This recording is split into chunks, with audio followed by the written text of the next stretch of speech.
Eu quero fazer meu agradecimento e dizer para vocês que foi uma honra estar aqui com vocês durante essa semana. Foi uma semana de bastante chuva. Foi ou não foi? Bastante trânsito também. Na segunda-feira, nós saímos daqui e levamos daqui até ali na Ponte João Dias 1h40. E eu tinha esquecido como é que era um dia de trânsito mesmo aqui em São Paulo, né?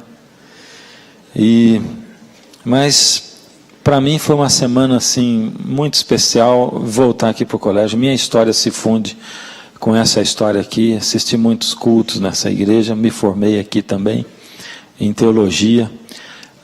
Comecei meu casamento aqui porque nós nos casamos no último ano de teologia. E então nós passamos um ano aqui casados. A gente morava no velho e extinto Portão de Baixo, né?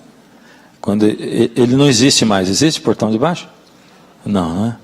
E a gente morava ali no Trifundos de uma casa. Trifundos é porque era a terceira casa no Fundos, né? E essa semana eu tive o prazer de encontrar com o Eurico. Está aí o Eurico, não? Cadê? Ah, lá, está lá atrás. Ó.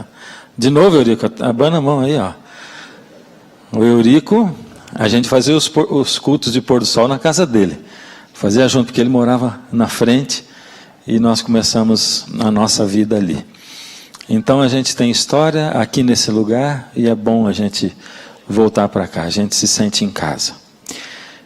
Quero agradecer o carinho do pastor Estina, dos pastores Mateus, Mauro, e de todos vocês que estiveram aqui, principalmente rogar a Deus para que vocês continuem usando as ferramentas que Deus coloca nas nossas mãos para a comunhão. O texto de hoje é Romanos 8, 28, e que ele casa muito bem com esse hino que a gente acabou de cantar. Confiei no meu Senhor e Ele me ouviu. Confiei no meu Senhor. Você confia no Senhor? Diz aqui assim o texto, 8:28. Sabemos que todas as coisas cooperam para o bem daqueles que amam a Deus, daqueles que são chamados segundo o seu propósito. Amém? Você crê nisso? Então, diz amém. Amém. Você crê nisso mesmo? E é assim que acontece com você? Todas as coisas que têm acontecido? É isso mesmo ou não? Sim ou não? É um sim meio, né? Amarelão assim, né? Sabe, eu fico assim, olhando para declarações bíblicas e para o que a gente vive, eu fico assim, eu fico pensando na distância que existe entre aquilo que a gente fala e crê e daquilo que a gente vive. Um grande erro para mim, por exemplo, e a gente tem procurado juntos trabalhar nisso, mas a Maricel muito mais, que é aquilo que a gente ensina para as crianças. A gente coloca a criança na escola sabatina e ensina a respeito de quem é Jesus. Quem é Jesus para uma criança? Jesus é aquele que acalmou a tempestade, é o que deu vista ao cego, é o que fez andar o paralítico. Jesus é o que ressuscitou Lázaro. E é isso que elas ouvem. E de repente o pai sofre um acidente, vai para o hospital, e ela ora muito para o pai dela sarar, mas ele morre. E eu fico pensando na cabeça de uma criança assim, quem é Jesus para ela? E muitas vezes o que a gente fala não condiz com aquilo que a gente realmente acredita. E a gente lê um texto e diz assim, amém, mas você acredita nele? Acredito, mas é assim que está acontecendo? Todas as coisas contribuem para o bem daqueles que amam a Deus. É assim que acontece. E a gente fica vivendo nesse mundo, às vezes eu tenho a impressão que a igreja é uma bolha. É uma bolha virtual, um mundo virtual. A gente vem aqui para essa bolha e talvez a criança até em algum momento pense assim, não, eu já sei o que é a igreja. A igreja é o mundo do faz de conta. A gente vai para lá e faz de conta que Deus faz isso. Ou quem sabe Jesus fez lá atrás, que eu acredito no meu pai e na minha mãe, acredito no que o pastor fala. Mas hoje é diferente, eu não sei por que motivo, mas é diferente hoje, porque já não acontece assim mais. Mas aqui está dizendo que todas as coisas cooperam para o bem daqueles que amam a Deus, daqueles que são chamados segundo o seu propósito. Vou contar para vocês uma história real. O nome dele é Zé, aliás o nome é José, o apelido aqui é Zé. Zé é dono de uma oficina, e o Zé ultimamente andava muito feliz, contente, cantando pelos cantos, sorrindo aqui e ali, porque o Zé apaixonadésimo. E o Zé levou muito tempo para descobrir uma garota daquelas que é a garota para casar, sabe? Essa é para casar. Levou muito tempo. Ele ficou madurão já e tal, mas encontrou a garota dos sonhos, assim, puxa vida, essa garota eu tenho que cuidar dela, respeitar e tal. E o Zé estava rindo à toa porque estavam noivos. Ficaram noivos naqueles dias assim. O Zé muito feliz. Mas de repente, num dia normal de trabalho, ela entrou dentro da oficina, chegou meio apavorada assim, o Zé olhou, já reconheceu que tinha alguma coisa errada. O que aconteceu? E ela, Zé, acha um canto que eu tenho que conversar com você. E os dois foram para o canto. Fala, eu estou preocupado. O que foi? Zé, antes de eu te falar, eu tenho que te fazer uma pergunta. O que é? Você confia em mim, Zé? Confio? Lógico que eu confio. Mas fala logo, você está me deixando desesperado, Zé. Esse confio aí não serviu não, Zé. Eu quero saber assim, de verdade, Zé. Assim, ó, ainda que todas as provas estejam contra mim, e eu dissesse que eu sou inocente, ainda assim você ia confiar em mim, Zé? Não estou gostando desse negócio. Mas por que você está me perguntando isso? Zé, confia ou não confia? É lógico que eu confio, mas fala logo, vai me matar, mulher. Estou grávida. O quê? Grávida, Zé, estou grávida. Mas como, se a gente nunca teve nada? Não se preocupa, Zé, foi um anjo que apareceu no meu quarto e disse que eu ia ficar grávida. Foi assim que o José ouviu a Maria falar que ela estava grávida do Espírito Santo. Você ia acreditar nessa história? Ia ou não? Eu não ia. Desculpa, tia Cecel, mas eu não ia. Não dá para acreditar nessa história. Pensa bem, um anjo apareceu no meu quarto. Olha aqui o que diz na Bíblia, em Mateus, no capítulo 1. Olha só. Mateus 1, verso 18 em diante. Ora, o nascimento de Jesus Cristo foi assim.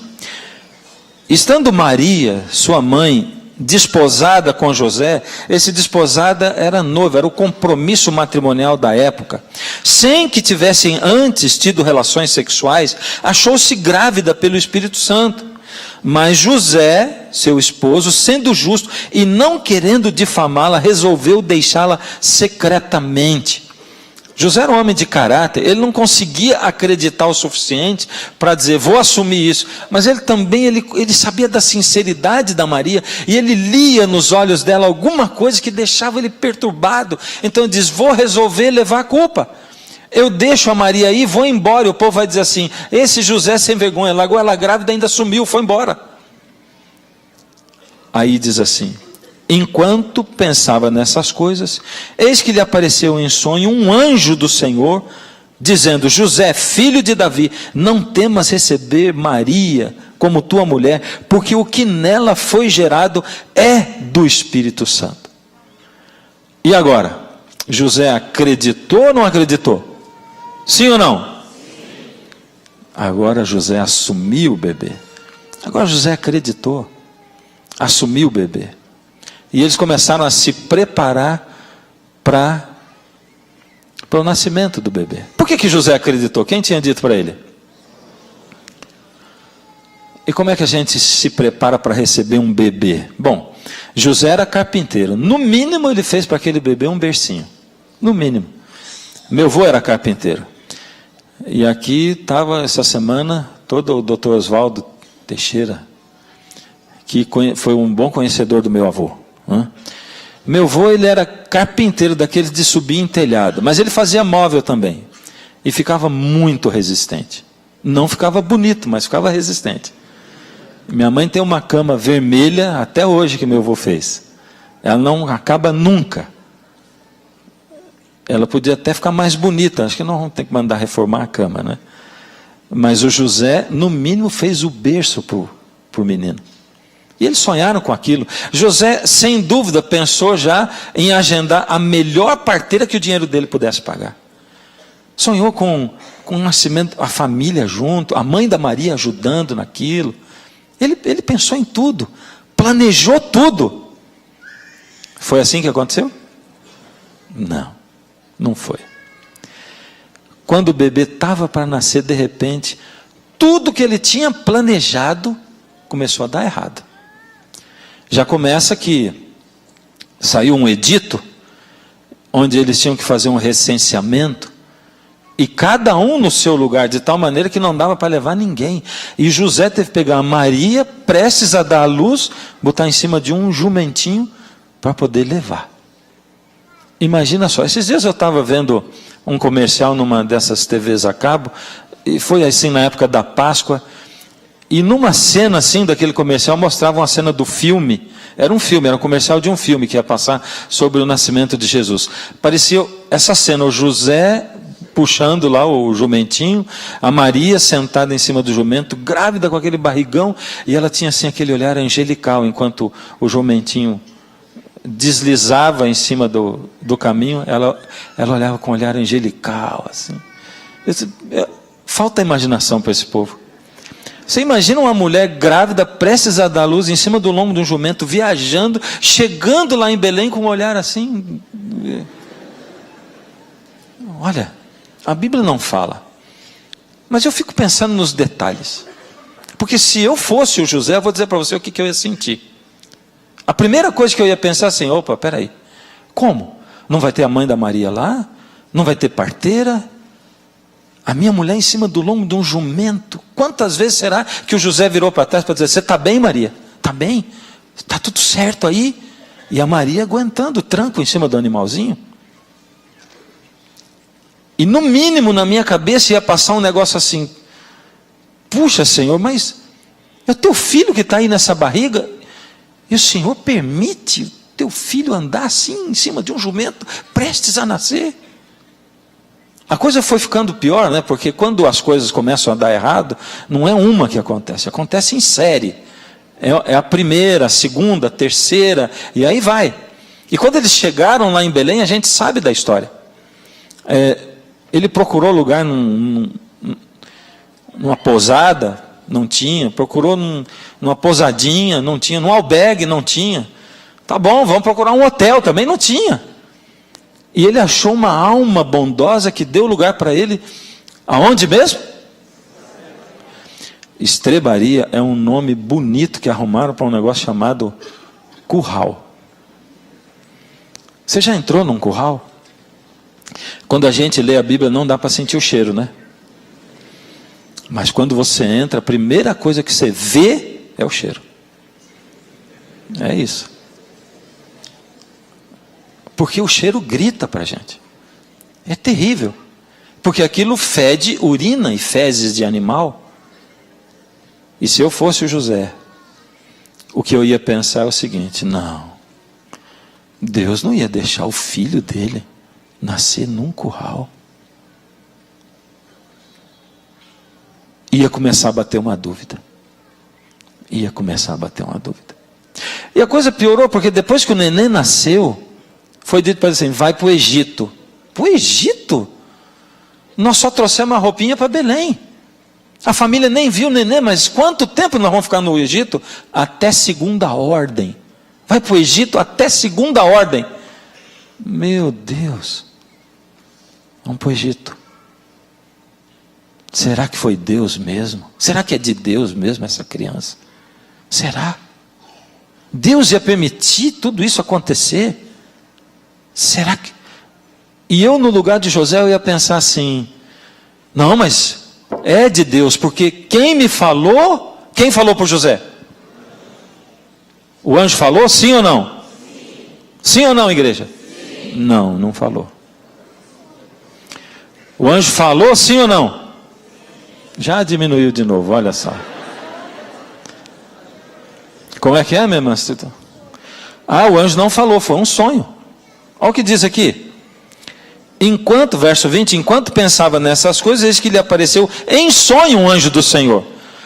O anjo falou em sonho. Tá, e você acredita nos seus sonhos? E eu ia pensar de novo, sabe o que? Dizer, mas eu sou um trouxa. Sabe por quê? Eu, gamadão, apaixonado pela Maria. Ela me conta uma história daquela, que o anjo apareceu no quarto. Eu não consegui nem dormir, fui pegar no sono às 5 da manhã. E aí o que aconteceu? Lógico, quando eu dormi, eu fui sonhar com o quê? Com o anjo da Maria. O anjo me disse a mesma coisa, e eu fui acreditar nessa história. Agora, a Bíblia, ela insiste com a gente no fato de que, enquanto a gente vive nesse mundo, existe paralelamente ao nosso um mundo espiritual, sobre o qual nós conversamos essa semana. Existe um mundo espiritual acontecendo em tempo real ao mesmo tempo. Deus promete para nós que há um anjo do lado de cada um de nós. Existe uma batalha, uma guerra espiritual muito forte acontecendo o tempo todo entre o bem e o mal.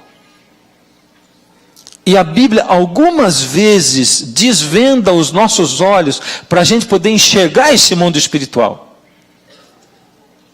Lá no Gênesis, a gente entende e aprende que Adão via o mundo espiritual. Ele falava com Deus face a face antes do pecado. Ao pecar, ele ficou cego para o mundo espiritual e passou a enxergar o pecado. E Deus vive pedindo para a gente estar ligado no mundo espiritual. Como lá em 2 Coríntios 4:18. Porque o que nós vemos dura pouco e o que nós não vemos é eterno. Por isso, nós vivemos com os olhos fixos nas coisas espirituais, do que não se vê. É isso. E algumas vezes, como em Jó, por exemplo, a gente consegue ver o que está atrás do véu. O que acontecia no mundo espiritual, ao mesmo tempo, enquanto algumas coisas estavam acontecendo na terra, e o que estava acontecendo no mundo espiritual, enquanto José carregava Maria em cima do jumento, lá para Belém. Isso está descrito em Apocalipse 12. E João, em Apocalipse 12, ele tem uma visão e ele vê um anjo. Aliás, ele vê um dragão grande, poderoso, uma cauda tão poderosa capaz de derrubar 1/3 dos anjos do céu. E esse dragão está perseguindo uma mulher grávida, prestes a dar à luz um filho homem. E ele para na frente daquela mulher que está tendo as dores de parto, e ele abre a sua boca, espera o bebê nascer, porque quando o bebê nascer, ele intenta devorar aquele bebê. Ou seja, enquanto José e Maria estavam ali para ter o bebê, Deus está revelando para nós que no mundo espiritual, Satanás reuniu toda a sua hoste angélica do mal, todo o seu poder para atacar aquele bebê e acabar com ele. Quando ele nascesse, para que ele não tivesse a chance de demonstrar o amor de Deus por nós, para que ele não tivesse a chance de morrer na cruz por nós, e não tivesse a chance de viver a vida sem pecado por nós, e não tivesse a chance de ressuscitar por nós. É isso que estava acontecendo. E sabe que na maioria das vezes Satanás age através de pessoas. Pessoas. Na maioria das vezes ele não age direto, mas ele age através de pessoas. Ele usa pessoas que estão aí disponíveis para ele. Às vezes ele usa gente de coração mau, como era o caso aqui, ele estava usando Herodes.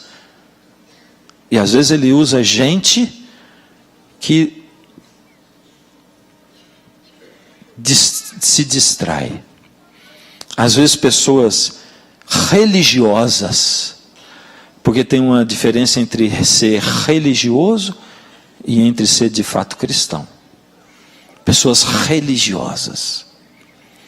Às vezes, muitas vezes, pessoas que vestem sobre si a capa da santidade, do eu sei. Ele usa todos os que estão disponíveis. E não interessa se é pastor. Aliás, eu vou dizer para você, cada vez que eu leio a respeito da minha classe na Bíblia, eu fico muito preocupado. Porque todas as vezes que Jesus se dirige aos escribas, aos fariseus e aos sacerdotes, na maioria das vezes, aliás, a maioria das vezes ele tem uma advertência para fazer. E isso se estende a nós religiosos. A nós religiosos. Enquanto José estava conduzindo Maria, o inimigo estava usando todas as suas forças para, através de Herodes, matar o menino. Por isso Herodes disse assim: olha, quando vocês voltarem, falou para os magos, quando vocês voltarem, me avisem, encontrem e me avisem, porque eu quero adorá-lo. E Deus sabia que quando o menino nascesse e Herodes não o encontrasse, ele ia mandar matar todos os meninos. Por isso Deus mandou para o Egito. Por isso o menino não podia nascer num hotel, nem numa pousada, porque não podia ter registro do nascimento do menino. Deus tinha que liberar o nome do menino, a cena do nascimento tinha que ser incógnita. Ninguém podia saber, porque senão Herodes iria buscá-lo até no Egito. E Deus estava livrando José e Maria de tudo, mas eles não sabiam. E o que acontece na sua vida, no mundo espiritual, enquanto você vive? Você sabe? Eu não sei o que acontece comigo, nem na minha vida. É por isso que a palavra de Deus diz assim: sabemos que todas as coisas contribuem, cooperam para o bem daqueles que amam a Deus. E é por isso que eu sou chamado a crer nisso. Porque quando eu vejo a história de José, eu sou levado a traduzir isso aí numa linguagem mais coloquial, mais cotidiana, e traduzir esse: sabemos que todas as coisas contribuem para o bem daqueles que amam a Deus, na verdade, quando eu entrego a minha vida a Deus, mesmo que pareça que tudo está dando errado, na verdade está tudo dando certo. É isso que esse texto diz. Parece que está dando tudo errado. Está dando errado com o quê? Com o plano que você fez, com aquilo que você esperava. Mas como se a pessoa que eu mais amo está doente? Como se Deus permitiu morrer a pessoa que eu mais amo? Há um tempo atrás, pouco tempo atrás, tem um casal na minha igreja, um casal apaixonado um pelo outro. Eles tinham por volta de 75 anos de idade. Sempre juntinhos na igreja, sempre. Ela muito ativa, ele sempre junto com ela. E ela teve um AVC. O AVC foi terrível. Ela teve o AVC e não voltou mais a si, ficou num coma assim.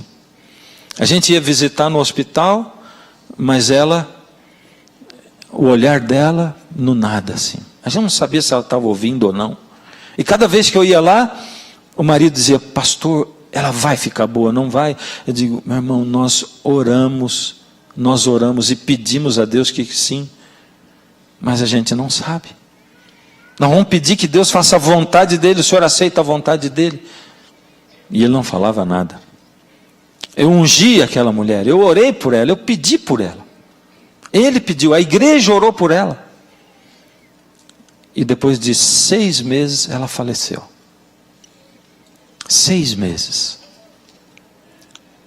Então, no final desses 6 meses, quando ela faleceu, o dia do funeral foi o último dia que não somente eu, mas toda a nossa igreja viu aquele homem. Ele nunca mais foi à igreja e não permitiu que ninguém visitasse. Tentei visitar algumas vezes, ele não permitia. E ninguém dos amigos dele da igreja puderam visitar, porque ele sabia que tinha alguma conexão com a igreja, ele não queria ouvir falar o nome de Deus. Depois de uns 6 meses que ela tinha falecido, a imprensa noticiou que o alemão, o corredor de Fórmula 1, Schumacher, saiu do coma. E no dia seguinte a essa notícia, esse irmão publicou no Facebook dele uma frase assim: o Deus do Schumacher é maior do que o meu Deus. É fácil a gente se escandalizar com o que ele escreveu, não é? Mas você já sentiu alguma coisa parecida com essa? Já se sentiu? Desamparado? Traído? Já tentou ficar procurando a explicação? Senhor, tá bom, todas as coisas contribuem para o bem, mas eu não consigo entender como é que a morte de alguém pode contribuir para o bem dela. A morte de alguém pode contribuir para o bem dela, será? O que você acha? Sabe, se em algum momento da sua vida Deus tiver que escolher entre, num acidente, você morrer e estar salvo para a vida eterna, ou Ele te salvar e depois você se perder, Ele vai escolher que você descanse. E essa é uma coisinha que eu sei, mas eu não sei um monte de outras. Eu não sei um monte de outras coisas que estão ligadas. O que eu estou tentando dizer para você é o seguinte: olha para a história de José e Maria, olha o que Deus diz que estava acontecendo no mundo espiritual, e como Deus estava preservando a vida eterna deles. E aí quando diz assim, todas as coisas contribuem para o bem, sabe o que é o bem? O bem é assim, quando você vai amanhã, que é domingo, 11 da manhã, com seu filho de 5 anos, para a padaria e compra um pote de sorvete do sabor predileto dele, e traz para casa. E ele chega animadíssimo e diz: pai, vamos comer só um pouquinho antes do almoço? Filho, isso aqui é para sobremesa, depois que você almoçar a gente come, tá bom? Pai, só um tiquinho. A gente teve 3 que já tiveram 5 anos alguma vez. A gente sabe bem como é que é a história. Não, filho, não, nem um tiquinho. Pai, só um tiquinho. Vai diminuindo, né? O diminutivo vai ficando menor, quer dizer, o apelo é maior. Filho, nada, você entendeu? E não me peça mais, porque não vai, só depois, não te conheço, você não vai comer depois, só depois, não peça mais, entendeu? Seu chato. Mas filho, é para o seu bem isso, é para o seu bem. Mas por que não falou antes então? Pô, agora eu entendi. É isso que eles dizem, é ou não é? Não. Ele vai entender que é para o bem dele? Não, mas é para o bem dele, é ou não é? Ah, é para o bem dele. Sim, é para o bem dele. Só que é para um bem-estar maior que ele não vai entender agora com 5 anos. E quão distante está a mente de uma criança de 5 anos para a minha mente de adulto? E quão distante está a minha mente para a de Deus? Infinitamente mais distante. Por isso Deus está olhando e está dizendo: Laodiceia não sabe sofrer. Lembra como é que nós começamos sábado passado? Laodiceia não sabe sofrer. Sabe por quê? Você está reclamando de sofrer. Você está vivendo tanto o momento espiritual, entre aspas, que o mundo cristão vive, que você espera mesmo que Deus livre você em todas as situações. Você espera mesmo que a sua vida aqui seja eterna. Mas eu queria ver Jesus voltar. Deus tem vida eterna preparada para você e para mim. Agora, como eu vou entrar lá, se eu vou estar vivo quando Ele voltar ou não, não interessa. Interessa o que eu vou viver. Deus está olhando, Ele está focado na sua vida eterna. Ele sempre vai escolher entre a sua sobrevida nessa terra e a vida eterna. Ele vai escolher para você vida eterna. Deixa descansar no momento que vai ter vida eterna. Deixa com que as outras coisas contribuam para o bem. E você sabe o que é vida eterna? Eu não sei. Mas tem um livro, um hino, aquele hino Preciosa Graça, que a gente canta, ou pelo menos costumava cantar em português. Esse hino, quando traduzido para o português, não colocaram uma linha que tem lá, e que é maravilhosa. Essa linha diz mais ou menos assim: e quando nós estivermos lá no céu, cantando glórias a Deus na presença dEle, durante 10.000 anos louvando o nome dEle, de repente eu vou parar, olhar para trás e vou dizer: a eternidade só está começando. Isso é eternidade. Louvar a Deus na presença dEle durante 10.000 anos, parar, olhar para trás e dizer: a eternidade só está começando. Você não sabe o que é eternidade? Eu também não sei o que é eternidade. A gente sabe o que é o sabor de um sorvete agora. A gente sabe o que é experimentar o vento no rosto. A gente sabe o que é experimentar o sabor de uma comida. A gente sabe o que é sentir um abraço gostoso. E a gente não quer largar disso nunca mais, né? Mas Deus está prometendo para a gente mais do que isso. Ele diz: você acha que a comida aqui tem gosto? Você acha que prazer daqui é prazer mesmo? Você acha que a felicidade daqui é felicidade mesmo? Eu tenho coisas para você que os olhos não viram, que os ouvidos não ouviram, e que jamais vai conseguir penetrar no seu coração. Confia em mim. E eu fico imaginando que trabalho dá para Deus, hein? Fazer se cumprir essa promessa na minha vida. E de forma que tudo que acontece comigo concorra para o meu bem. Para o meu bem. Meu bem-estar espiritual. É assim que Deus trabalha conosco, queridos. E sabe, quando a gente sofre, a gente tem que aprender a chorar e cantar ao mesmo tempo. Já chorou e cantou ao mesmo tempo alguma vez? Já? Chorou e louvou ao mesmo tempo? E eu vou terminar contando uma historinha bem curta. Nós temos uns amigos que a avó deles tem 97 anos. E quando alguém chega aos 97, começa a ver os filhos morrerem, né? E aí tinha morrido a filha dela, a filha mais velha. E eu encontrei com ele e disse: escuta, como é que foi contar para a vovó que ela morreu? Ele disse: não foi fácil. Até porque a gente teve que esperar um momento que ela estava bem alegrinha, para contar a tristeza. E a gente sentiu que ela estava forte, a família inteira lá. E aí nós contamos para ela. Ela baixou a cabeça, ficou todo mundo muito preocupado. Ela falou: me ajuda a levantar. Você está bem, vó? Eu preciso ir para o quarto. Mas você está bem, vó? Vai para o quarto? Eu preciso cantar um pouco, senão eu vou morrer. Entrou no quarto dela, começou a cantar hino. A gente tem que aprender a cantar e chorar. A gente tem que aprender a ir semeando e chorando, cantando e chorando, colhendo e chorando. Mas isso não quer dizer que a vida cristã é dura.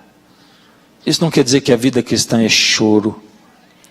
Isso quer dizer que a gente que tem fé em Deus e compreende o plano de Deus, a gente confia de que o que está acontecendo conosco é o melhor que poderia acontecer.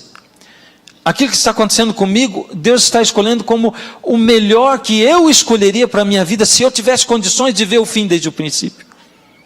E por isso eu tenho confiança de, mesmo vivendo num mundo de sofrimento, saber que Deus dirige a minha vida da melhor maneira possível dentro de um mundo de pecado. E que Ele tem guardado para mim a recompensa eterna, vida eterna. Jesus hoje chama você e a mim, que somos Laodiceia. Aprende a sofrer, Laodiceia. Porque a multidão dos salvos, quem são esses de branco vestidos? São aqueles que passaram por uma grande tribulação. Uma grande tribulação.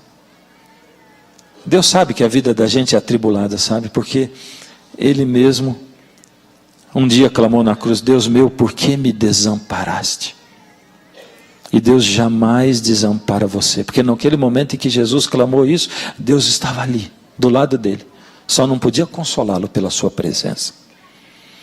Para isso Deus nos trouxe aqui essa manhã. Para a gente saber que Deus está ao nosso lado. Quando nós entregamos a vida a Ele, Ele está operando. Mesmo que não pareça. Mesmo que pareça que todas as coisas estão dando errado. Na verdade, elas estão dando certo. De acordo com aquilo que Deus planejou para você e para mim. Deus deseja guiar a sua vida. Por favor, não pegue a sua vida na sua mão. Não pegue a sua vida na sua mão. Deixa Deus, não senta no banco do motorista e põe Jesus no banco do carona. Deixa Jesus dirigir sua vida. Deixa Ele guiar. Não faça as suas escolhas você mesmo. Deixa Deus participar da sua escolha. Mas essa é uma decisão sua. E eu tenho um apelo para fazer para você hoje de manhã. Meu apelo é um apelo silencioso. Por isso você vai atender silenciosamente também. Eu não vou pedir para você se levantar. Vou pedir para você se levantar dentro do seu coração. Sabe como é que é isso? É mais fácil, não é? O que você acha? Aí dentro do seu coração só Deus vê. Ninguém mais vê. Você não vai ficar coagido porque todo mundo se levantou e você está com vontade de ficar sentado. Mas Deus vê. Então se você quer se entregar mesmo, Ele vai ver. Quer entregar sua vida na mão de Deus? Quer? Quer confiar nele e deixar que Ele faça tudo mais? Quer entregar o caminho ao Senhor, confiar nele? Então fecha os olhos. Querido Deus, nós estamos aqui numa multidão de pessoas. Não somos capazes nem de entregar a nossa vida. Precisamos da sua força. Mas o Senhor disse que opera em nós o querer e o fazer. Então nós estamos clamando ao Senhor, por favor, opera em nós, Pai. Nos ajuda, Senhor, a largarmos a nossa vida na sua mão. Deixa com que o Senhor conduza tudo, Pai. Toma o nosso coração. Toma, Senhor, a nossa alma. Dirige-nos com a sua graça, com a sua misericórdia. E ajuda-nos, Senhor, a entendermos. E quando não entendermos, a confiarmos de que quem entende tudo, que é o Senhor, está conduzindo, Pai. Ó Pai, nos dá força para passar por momentos difíceis dessa vida. Mas, Senhor, cumpre a promessa que o Senhor nos fez de nos dar a alegria da vida eterna. Em nome de Jesus.